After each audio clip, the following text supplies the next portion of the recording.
Te ensinaram a pagar tudo antes de pensar em crescer, a quitar dívidas antes de investir, a se livrar do débito antes de gerar qualquer tipo de ativo. E por causa disso, você está preso, não por causa da dívida, mas porque acredita que liberdade vem depois que o boleto acaba, quando na verdade ela só começa quando você para de correr atrás dele. A classe média vive em função do nome limpo. Trabalha para manter as contas em dia. Orgulha-se de não dever, mas nunca construiu nada. Isso não é segurança. Isso é estagnação disfarçada de responsabilidade. E é assim que o sistema te quer: comportado, previsível, endividado com consumo e com medo de usar o crédito para crescer. A dívida não é o problema. O problema é não saber o que fazer com ela. É por isso que os pobres têm dívidas que sufocam. E os ricos têm dívidas que enriquecem. A diferença? Um aprendeu a construir ativos. O outro só aprendeu a pagar boletos. Passei boa parte da minha vida ouvindo que dívida era coisa de irresponsável. Evite dívidas. Quite tudo. Não gaste o que não tem. Essa mentalidade foi martelada na minha cabeça por anos, até que percebi que não era sobre segurança. Era sobre controle. Porque um povo endividado e mal instruído é mais fácil de manipular. E aí entendi. O problema nunca foi a dívida. Foi o que ninguém me ensinou sobre ela. A maioria das pessoas tem pavor de dívida porque não sabe como ela funciona. Crescemos com medo de dever. Fomos treinados para pagar contas, não para questionar o sistema que nos cobra. Só que dívida em si não tem moral. Não é boa ou má. Ela é uma ferramenta. Quem define o efeito é quem a usa. E aí mora a diferença entre quem se afoga e quem constrói. A ignorância é o maior passivo que você pode carregar, porque te faz recusar instrumentos que poderiam multiplicar sua liberdade. Eu usei dívida para alavancar ativos. Peguei dinheiro de terceiros e transformei em fluxo de caixa positivo. Mas isso exige preparo, estudo, visão. E ninguém te dá isso de graça. A escola não ensina. O banco não incentiva. O governo não quer. Porque gente livre é difícil de domar. Quando você entende a linguagem do dinheiro, a dívida vira aliada. Você começa a usar o crédito para escalar, o sistema para crescer, os juros para ganhar. Mas enquanto isso não acontece, a dívida continua parecendo vilã. Não por ser perigosa, mas porque você foi treinado para fugir dela, não para dominá-la. A dívida só é um problema quando você não sabe o que está fazendo. E esse não saber custa caro. Mais caro do que qualquer boleto. A primeira coisa que você precisa entender é que os ricos pensam diferente porque aprenderam a ver o dinheiro como uma alavanca, não como uma âncora. Enquanto os pobres fogem da dívida como se fosse um monstro, os ricos a estudam, a dominam e a transformam em recurso. Não é coragem cega. É estratégia baseada em conhecimento que nunca foi ensinado na escola. A mentalidade pobre olha para a dívida e vê medo, vê vergonha, vê prisão. Por isso corre, se aperta, se humilha para pagar o mais rápido possível.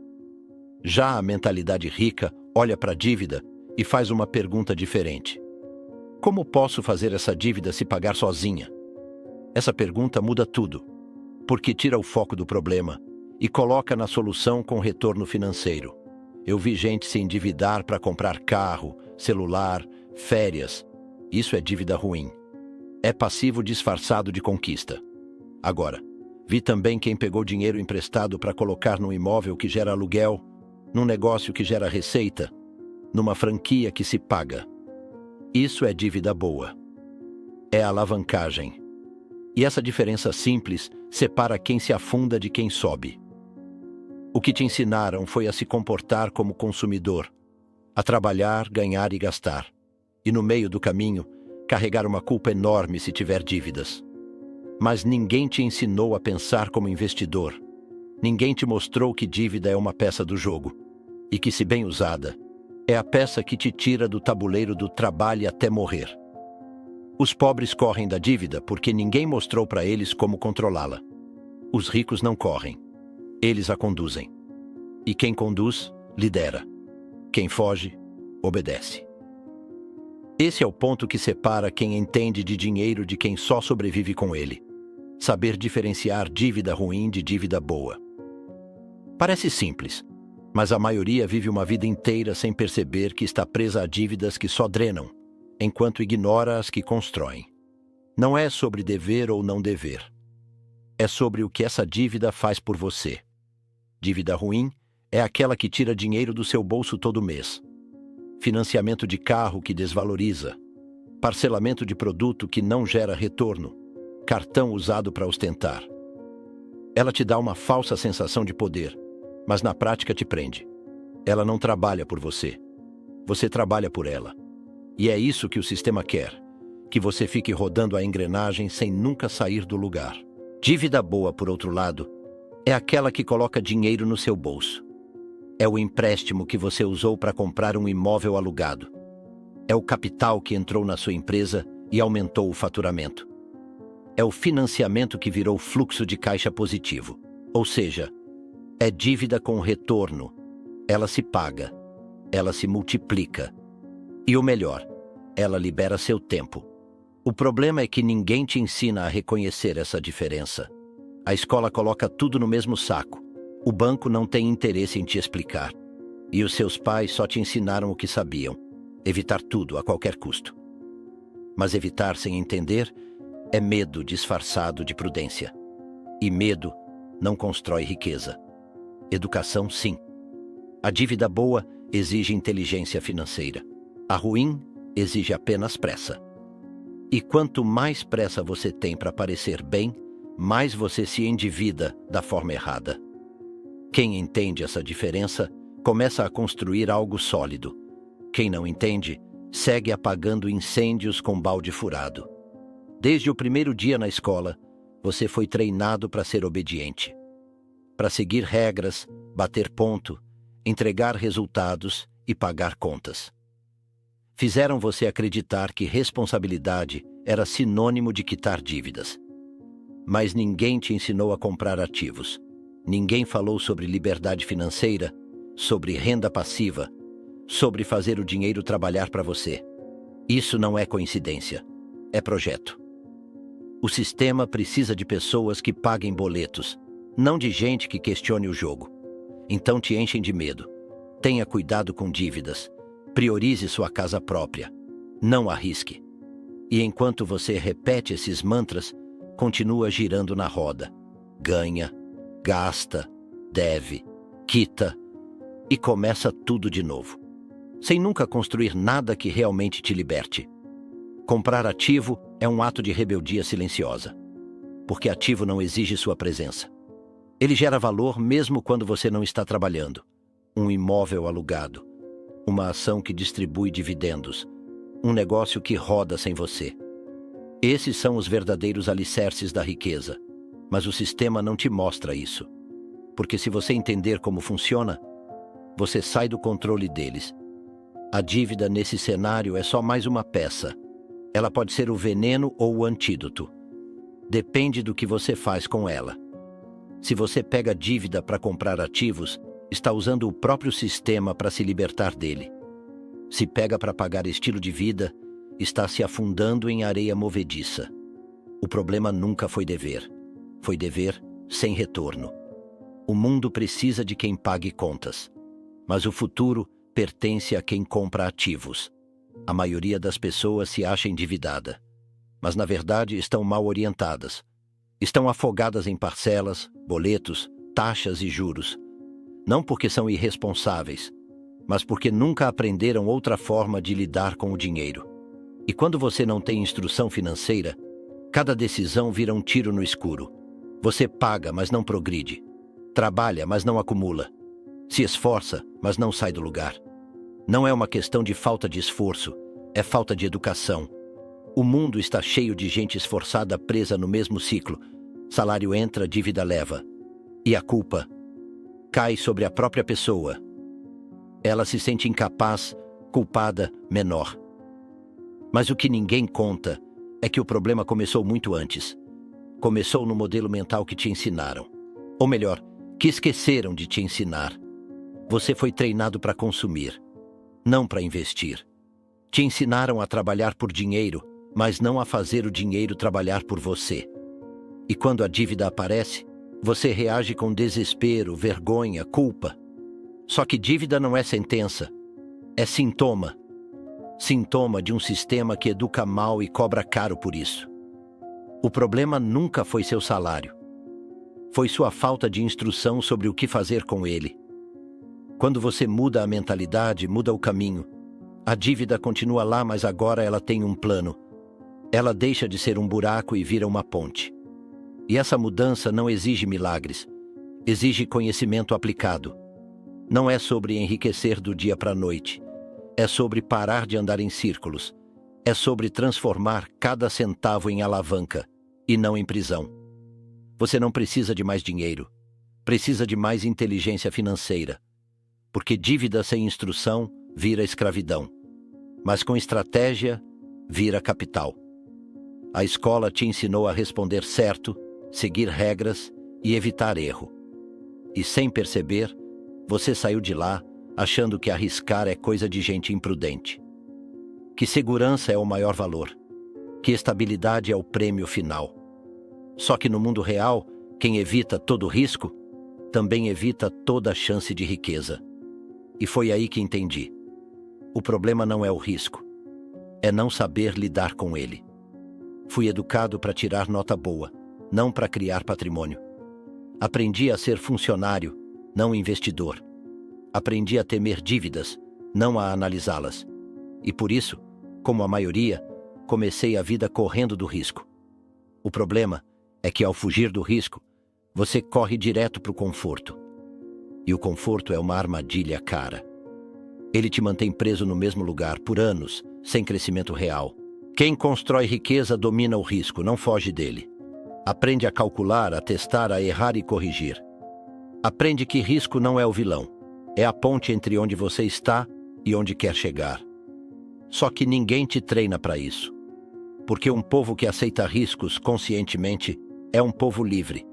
E liberdade nesse sistema não é interessante. Dívida, por exemplo, é puro risco. Mas também é pura oportunidade, se você sabe o que está fazendo. O problema é que, como te ensinaram a fugir do risco, você também foge do conhecimento que poderia fazer a dívida trabalhar a seu favor. Fica paralisado, limitado, obediente. E isso custa décadas de vida. A escola te ensinou a jogar seguro, mas quem joga seguro demais nunca vence o jogo. Vence quem sabe quando, como e por que assumir riscos. Porque risco controlado é o que separa quem sobrevive de quem prospera. Quando eu descobri o conceito de fluxo de caixa, tudo virou uma questão de visão. Não importava mais quanto eu ganhava ou quanto eu devia. O que importava era: o dinheiro que entra todo mês é maior do que o que sai? Essa pergunta simples mudou meu jogo financeiro. Porque enquanto todo mundo olha para o saldo da conta, quem constrói riqueza olha para o movimento do dinheiro. A maioria trabalha para pagar contas. O dinheiro entra, gira e some. Isso porque o foco está na renda ativa, no esforço, no suor. Mas ninguém mostra que a chave está no fluxo, em construir fontes de entrada que não dependam mais da sua energia física ou do seu tempo. E é aí que entra a inteligência financeira. Em entender que a liberdade não vem do quanto você ganha, mas do quanto você faz o dinheiro trabalhar por você. Quando você entende fluxo de caixa, começa a ver a dívida de outro jeito. Você para de pensar em quanto isso custa e passa a pensar em quanto isso me gera todo mês. A dívida que gera fluxo positivo deixa de ser um peso e vira um motor. E o ativo que não gera entrada, por mais bonito que pareça, vira um passivo disfarçado. Simples assim. Esse conceito não é glamuroso, não vira manchete, mas ele é a base de toda a riqueza duradoura. Porque uma vez que seu fluxo de caixa positivo cobre seus custos fixos, você está livre. Você pode escolher trabalhar ou não, crescer ou manter, escalar ou descansar. Essa é a verdadeira liberdade financeira. Viver sem depender da próxima fatura paga. O jogo só começa de verdade quando você para de contar dinheiro e começa a entender como ele flui. A maior armadilha que nos ensinaram a aceitar como normal é essa: trabalhar por dinheiro, trocar horas por salário, vender tempo como se fosse renovável. E quando você percebe, já passaram 20, 30, 40 anos nessa corrida sem linha de chegada. O cansaço vem, a frustração cresce e a falsa segurança começa a desmoronar. Porque trabalhar por dinheiro é sobreviver, não é prosperar. Eu aprendi isso cedo, e foi doloroso no início. Parecia irresponsável dizer que não queria trabalhar por dinheiro. Mas era verdade. Eu queria construir algo que pagasse a mim. Queria que o dinheiro trabalhasse por mim. Queria renda que não dependesse da minha presença. Foi aí que percebi que o primeiro passo era parar. Parar de correr atrás e começar a plantar ativos. A maioria nunca sai da corrida porque tem medo de parecer preguiçosa. Mas construir ativos dá mais trabalho do que bater ponto. É mais arriscado, exige mais visão, mais estudo. Só que com o tempo, esses ativos começam a devolver. Imóveis alugados, royalties, ações, participações. Cada um deles é um funcionário silencioso que trabalha para você enquanto você dorme. Não estou dizendo para largar tudo. Estou dizendo para mudar o foco. Em vez de pensar em como ganhar mais por hora, pense em como ganhar sem precisar estar presente. Isso é o que separa o empregado do investidor, o sobrevivente do criador. E uma vez que você entende isso, não tem mais volta. Você nunca mais vai aceitar viver preso ao relógio. Parar de trabalhar por dinheiro é o início, porque é só quando você sai da engrenagem que começa a enxergar o tabuleiro inteiro. Quando eu digo ignore as dívidas, não estou dizendo para fugir dos boletos ou deixar de pagar o que deve.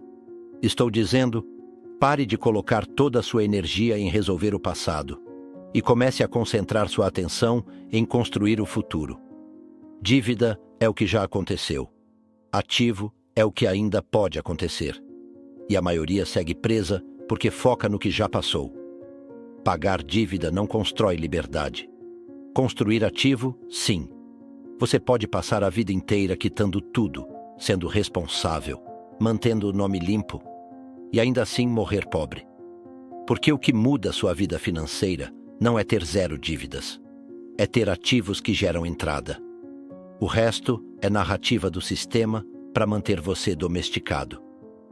Quando você muda o foco, muda o destino. Começa a pensar em criar fontes de renda, em multiplicar, em comprar tempo. E isso muda a forma como você enxerga a dívida. Ela deixa de ser inimiga. Passa a ser neutra, às vezes até útil. Porque enquanto os outros estão estressados com boletos, você está concentrado em construir alicerces. Ignorar a dívida, nesse sentido, é não deixar que ela dite suas decisões. É parar de viver sob o peso do medo. É começar a agir como dono, não como refém. Porque o dinheiro obedece a quem sabe para onde está indo. E a dívida? Ela só assusta quem ainda não descobriu o caminho dos ativos. O problema nunca foi dever. O problema foi esquecer de construir enquanto pagava. Existe um padrão silencioso que domina a vida de muita gente: o culto ao boleto.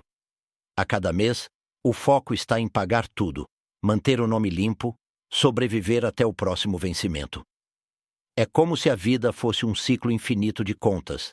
E pior, como se cumprir isso fosse o ápice da responsabilidade. Mas essa mentalidade, por mais louvada que seja, é a raiz da escassez. O sistema adora quem venera o boleto. Porque essas pessoas são previsíveis. Elas ganham, pagam e voltam para a estaca zero. Não questionam, não investem, não criam. Estão sempre ocupadas demais, apagando incêndios financeiros. E é aí que mora o perigo. Você pode ser exemplar aos olhos do banco. E ainda assim estar quebrado por dentro. Sem ativos, sem liberdade, sem direção. A mentalidade de escassez faz você se orgulhar de pagar tudo em dia, mas não te ensina a construir nada duradouro. Ela te faz sentir culpa por investir em si mesmo, por guardar dinheiro, por dizer não a certos gastos, porque ela foi moldada para manter você girando, nunca parando para pensar, nunca ousando acumular. Mudar isso não é simples. Você vai ter que desaprender o que chamavam de educação financeira, mas que na prática era só condicionamento. Vai ter que olhar para o boleto e perguntar: isso aqui me aproxima de liberdade ou me afunda mais um mês? E, acima de tudo, vai precisar parar de se orgulhar da escassez disfarçada de responsabilidade. Boletos sempre existirão. Mas quem tem mentalidade de riqueza não vive em função deles. Vive em função do que constrói enquanto eles estão sendo pagos. A ideia de sucesso que te venderam é simples. Ganhe bem. Pague tudo. Não fique devendo nada. Parece bonito. Parece sensato. Mas é limitante. Porque pagar tudo não é o fim do jogo. É só o começo. O verdadeiro objetivo não é ser o bom pagador. É ser o criador de algo que paga por você. Isso é liberdade. Isso é riqueza. Você pode passar a vida inteira quitando boletos, financiamentos, dívidas, mantendo um padrão estável, e mesmo assim nunca sair do ciclo da dependência. Porque enquanto o dinheiro precisa vir de você, do seu esforço direto, da sua troca de tempo por renda, você está preso, ainda que ganhe bem, ainda que esteja no azul. O que muda tudo é construir ativos, criar fontes de renda que existem sem sua presença. Um imóvel que gera aluguel, um negócio que roda sem você, investimentos que crescem enquanto você dorme. Quando essas coisas começam a pagar suas contas, seu tempo volta a te pertencer. E é aí que a vida começa a mudar de verdade. A maioria se contenta com dar conta do mês. Mas dar conta não é liberdade. É sobrevivência com estabilidade. Não estou dizendo que você deva ignorar suas obrigações. Estou dizendo que elas não podem ser o seu teto. Enquanto o seu foco estiver só em pagar tudo, você nunca vai construir algo que te pague de volta. Riqueza é quando o dinheiro trabalha mais do que você. E isso só acontece quando você decide construir, não apenas cumprir. A primeira vez que fiz uma dívida grande, me chamaram de louco. Disseram que eu ia quebrar, que era arriscado demais, que eu estava brincando com fogo. O que eles não sabiam é que aquela dívida tinha um plano. Era calculada. Estava vinculada a um ativo. E não demorou muito para ela começar a se pagar. E quando percebi, ela não só se pagava, ela colocava dinheiro no meu bolso. Foi a dívida que me fez rico. O que te mantém pobre não é dever. É dever errado. É dever para manter um padrão, para impressionar, para tapar buraco. É a dívida que financia consumo, que gera passivo, que suga seu fluxo. Essa dívida vira prisão. E ela só existe porque te ensinaram a buscar conforto, e não liberdade. Te ensinaram a parecer bem, não a construir de verdade. A dívida que te afunda é emocional. É movida por pressa, vaidade, comparação. Você entra nela sem saber por quê, só para não ficar para trás. Já a dívida que te leva para frente é racional. Tem retorno, tem lógica, tem estratégia. É dívida com nome, sobrenome e propósito. E quando usada com inteligência, vira escada. O problema é que o mundo te dá crédito para consumir, não para investir. Te oferece limite alto, mas não te mostra o caminho do ativo. E sem educação, você usa a ferramenta errada para o objetivo errado. E se frustra. E aí culpa a dívida quando o real vilão foi o desconhecimento. Foi ter jogado o jogo sem conhecer as regras. Dívida pode ser destruição ou construção. Pode ser corrente ou catapulta. O que define isso não é o banco, é você. E o quanto está disposto a parar de apagar fogo, para começar a acender luz. A dívida certa não te prende. Ela te impulsiona. Pagar tudo não é riqueza. Construir algo que te paga, isso sim é liberdade. Quem aprende isso para de correr atrás de dinheiro e começa a fazer o dinheiro correr atrás dele. A dívida não é o fim, é só o começo, quando você sabe para onde está indo.